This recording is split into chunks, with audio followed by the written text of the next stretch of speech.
மெய்யன்பர்களே, இன்றைய நம்முடைய சிந்தனையில் லங்காஸ்ரீ தமிழ்வின் இணையதளத்தின் மூலமாக நாம் ஏற்றுக்கொள்ள இருக்கின்ற சிந்தனை அகில இலங்கை இந்து மாமன்றம் பற்றியதாக அமைகிறது. இலங்கை பெருநாட்டிற்கு வந்து இங்கு இருக்கக்கூடிய சமய சிந்தனைகள், சமய தொண்டு பற்றி நான் விரிவாக சிந்திக்க நேர்ந்த பொழுது நம்முடைய அகில இலங்கை இந்து மாமன்றத்தினுடைய பணிகளை அவதானிக்க நேர்ந்தது. முன்னம் இங்கே சொன்னதைப் போல நம்முடைய சமயம் கொஞ்சம் பிற்போக்காக போய்க் கொண்டிருக்கிறது என்று நம்முடைய அறிஞர் பெருமக்கள் வருத்தம் அடைகிறார். நம்முடைய மக்கள் கூட இன்றைய உலக தாக்கத்தில், மேற்கு நாட்டு கலாச்சார தாக்கத்தில் நம்முடைய சமயம் பிற்போக்காக போய்விட்டதோ என்று சொல்லக்கூடிய ஒரு அச்சத்தை வெளிப்படுத்திக் கொண்டிருக்கிறார். அதற்கு என்ன காரணம், அதனுடைய ஆழம் எங்கே இருந்து துவங்குகிறது என்று நாம் சிந்திக்கின்ற பொழுது, எந்த மக்கள் தங்களுடைய பண்பாட்டை விட்டு விலகி போகிறார்களோ, அல்லது எந்த மக்கள் தங்களுடைய வாழ்க்கை பாதையிலிருந்து தடம் மாறி பிறருடைய வாழ்க்கை பாதையை ஏற்றுக்கொள்ள முனைகிறார்களோ, அப்பொழுது அந்த கலாச்சாரம், அந்த பண்பாடு, அந்த வாழ்வியல் முறை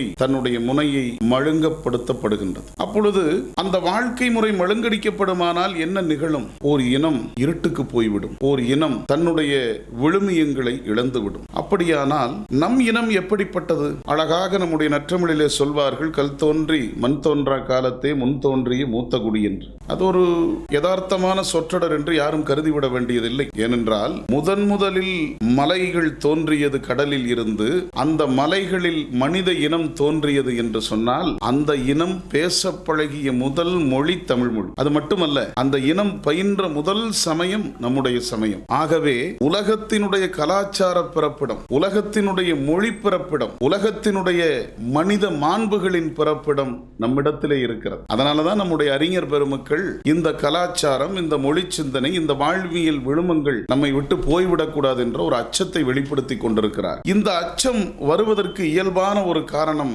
நான் முன்னம் சிந்தித்ததை போல மற்றைய நாட்டு தாக்கங்கள். நம்முடைய அடுத்த தலைமுறை அது நோக்கி போய்க் கொண்டிருப்பதாக நாம் எல்லோரும் பார்த்து கொண்டிருக்கிறோம். ஆக இது ஒரு நோயாக சமூகத்திலே பரவி கொண்டிருக்கிறது. இங்கே மட்டுமல்ல, நம்முடைய மக்கள் எங்கெல்லாம் வாழ்ந்து கொண்டிருக்கிறார்களோ அங்கெல்லாம் இதே நிலைதான். ஆக இந்த நோய்க்கு என்ன மருத்துவம், இந்த நோய்க்கு என்ன வைத்தியம், இந்த நோய்க்கு என்ன வடிகால் என்று சொன்னால், நம்முடைய பின்னணியை, நம்முடைய பின்புலத்தை, நம்முடைய பெருமதிகளை நாம் அடுத்த தலைமுறைக்கு கட்டாயம் கொண்டு செலுத்தியாக வேண்டிய ஒரு கடப்பாடும் ஒரு அவசியமும் இன்றைக்கு நம்முடைய முன்னால் இருக்கின்றது. இதை எடுத்துச் செல்வதற்கு யார் முன்னணி வகிக்கிறார்கள் என்று நாம் ஏங்க வேண்டிய அவசியமில்லை.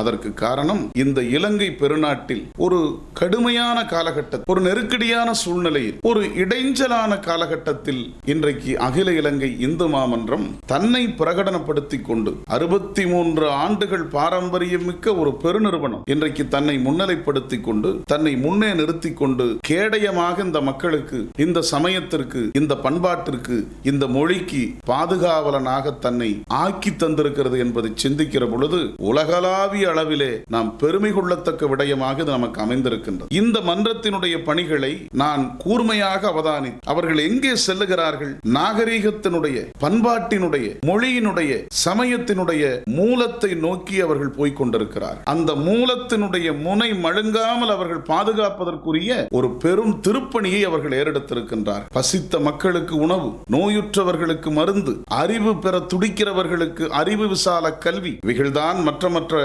சிந்தனையாளர்கள் நமக்கு கொடுத்து கொண்டிருக்கக்கூடிய சிந்தனை. ஆனால் இந்து மாமன்றம் அதை சொல்லாமல் செய்து கொண்டிருக்கக்கூடிய ஒரு அற்புதமான காட்சியை நான் அவதானித்தேன். எங்கெல்லாம் மக்கள் இது தேவை என்று அவர்களுக்கு ஒரு அவசியம் இருக்கிறதோ, அங்கு இந்து மாமன்றத்தினுடைய பொறுப்பாளர்கள், களப்பணியாளர்கள் சென்று அவர்களை சந்தித்து அவர்களுக்கு உதவிக்கரம் நீட்டிக் கொண்டிருக்கக்கூடிய ஒரு சூழ்நிலையை நான் பார்த்தேன். அதன் ஓர் அங்கம்தான் சிவத்தொண்டர் அணி. நான் பெருமகிழ்ச்சி அடைந்து, சிவனடியார் திருக்கூட்டங்கள் உலகமெங்கும் பறந்திருக்கக்கூடிய ஒரு சூழ்நிலை. உலகத்தின் பல நாடுகளில் இன்றைக்கு அடியார் திருக்கூட்டங்கள் உருவாகி இருக்கிறது. ஆனால் தொண்டர் கூட்டத்தை ஒருங்கிணைத்து இன்றைக்கு சிவ தொண்டர் அணியை இலங்கையில் இருக்கக்கூடிய எல்லா திசைகளுக்கும் அனுப்பி, அங்கு இருக்கக்கூடிய மக்களுடைய உள்ளத்தில் இருக்கக்கூடிய சமய சிந்தனைகளுக்கு உரமூட்டுகிற வகையில் இந்து மாமன்றம் தொண்டர் பெருமக்களை முன்னிலைப்படுத்தி இருக்கிறது. இந்த சிந்தனையை பார்க்கிற பொழுது மாணிக்கவாசகருடைய ஒரு திருவாசகம் என் சிந்தையில் வந்து நிற்கிறது. அவர் சொல்லுகிறார், திருப்படை செல்லுகிற அந்த காட்சியை விளக்குகிற பொழுது, தொண்டர்கள் தூசி செல்லீர், பக்தர்கள் சூழ சூழப் போகீர். ஒன்திரள் யோகிகளே பேரணி உந்தீர்கள்,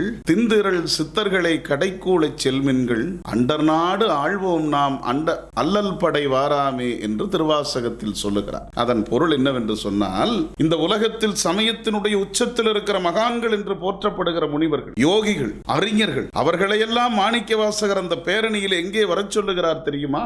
அவர் ஒரு பேரணி விடுகிறார். அந்த பேரணியில் அவர்களையெல்லாம் பக்கவாட்டிலே வாருங்கள், அவர்களையெல்லாம் பின்னாலே உங்களுக்கு இடம் இருக்கிறது என்று சொல்லுகிறார். ஆனால் அந்த பேரணிக்கு தலைமை தாங்கி செல்லக்கூடியவர்கள், அந்த பேரணிக்கு முன்னாலே செல்லக்கூடியவர்கள் யார் என்கிற பட்டியலில் மாணிக்கவாசகர் யாருக்கு முன்னுரிமை தருகிறார்? தொண்டர்களுக்கு முன்னுரிமை தருகிறார். தொண்டர்கள் தூசி செல்லீர், தொண்டர்களே முன்னால் செல்லுங்கள், தொண்டர்களை முன்னிலை ஏற்றுக் கொள்ளுங்கள். ஏன் அவர் தொண்டர்களுக்கு முன்னிலை தருகிறார் என்றால், தொண்டர்கள் தான் எதையும் எதிர்பாராம், எந்த விதமான உள்நோக்கமும் இல்லாமல் ஒரு தொண்டை செய்ய இயலும் என்கிற பேருண்மையை திருவாசகத்தில் மாணிக்கவாசகர் நமக்கு தருகிறார். ஆகவே தொண்டர்கள் தூசி செல்லீர் என்று சொல்லுகிறார். ஏன் அந்த தொண்டர்கள் முன்னே செல்லுகிற பொழுது அவர்களுக்கு பின்னாலே வரக்கூடியவர்களை எல்லாம் அவர்கள் அழைத்து செல்வார், ஒருங்கிணைத்து செல்வார். அந்த பேரணியினுடைய நோக்கம் என்ன? அண்டர் நாடு ஆழ்வோம் நாம் அல்லற்பகை வாரா. அண்டர் நாடு என்று சொல்லக்கூடிய தேவலோகத்தை ஆழ்வதற்கு தொண்டர்கள் தலைமையிலான பேரணி செல்ல வேண்டும் என்று மாணிக்கவாசகர் சொல்லுகிறார். மெய்யன்பர்களே, இலங்கை பெருநாடு, தேவர்கள் வாழ்ந்த நாடு, இன்றைய நாளிலும் தேவர்கள் வாழ்ந்து கொண்டிருக்கக்கூடிய நாடு. இந்த நாட்டில் அல்லல் இல்லாமல், துன்பம் இல்லாமல் மக்கள் வாழ்வதற்குரிய பெரும் பங்கை செய்வதற்கு சிவத்தொண்டர்கள் முன்னே செல்ல வேண்டும். அந்த சிவத்தொண்டர்களுக்கு முன்னிலை தரக்கூடிய, அவர்களை ஒருங்கிணைக்கக்கூடிய, அவர்களை கொண்டு செலுத்தக்கூடிய பேரியக்கமாக அகில இலங்கை இந்து மாமன்றம் விளங்குகிறது என்பதை நான் இந்த பெருநாட்டில் தரிசித்தேன்.